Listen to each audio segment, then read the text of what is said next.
So the metal splints that I found online are very expensive.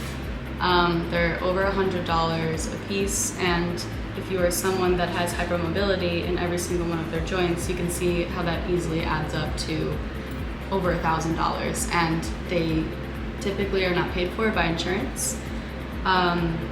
Is the first problem. The second problem is they are not super functionally designed. They're very simple model, and I find that they tend to put a lot of pressure and strain on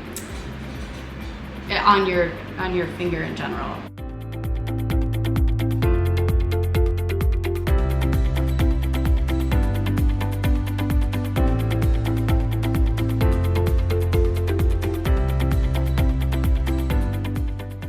When I had made my prototypes with just the metal wire, that was as far as I thought I was going to go.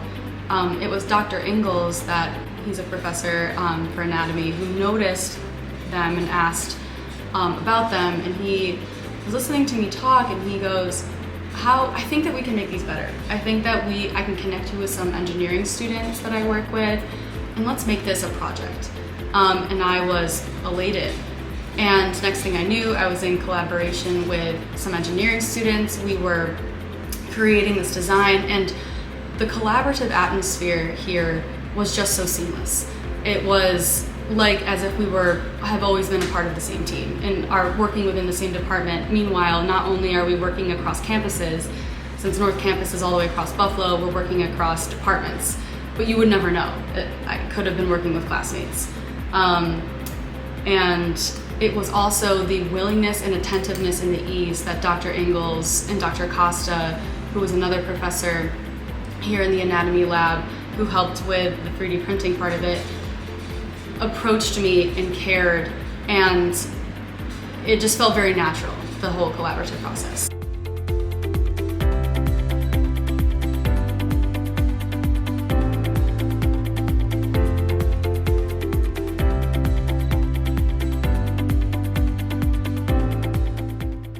So these ones here are made of just plastic or very basic filament that you can use in a 3D printer. These ones cannot be autoclaved and are dirt cheap.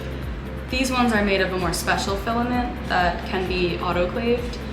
I mean, you'd really only have to use this filament if you wanted to use them in the surgical setting, or you needed them to be sterile.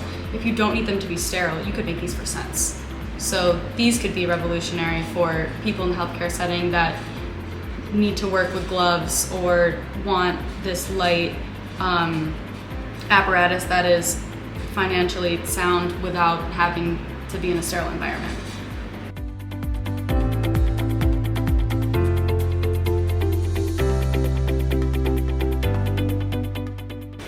So these have been a game changer for me. I can do dissecting, suturing, and I don't feel pressure in my joints. I don't feel sore afterwards. I'm not worried about the life of my hands, or at least that surgery will affect the life of my hands. I am relentlessly pursuing ENT, which is a surgical subspecialty. I'm working on a dissection project this summer where I'm going to dissect out the entire arterial system in a cadaver, and that's going to take many hours of work a day. And I'm not concerned about whether my hands will be able to make it or if I will be risking the health of my hands at all.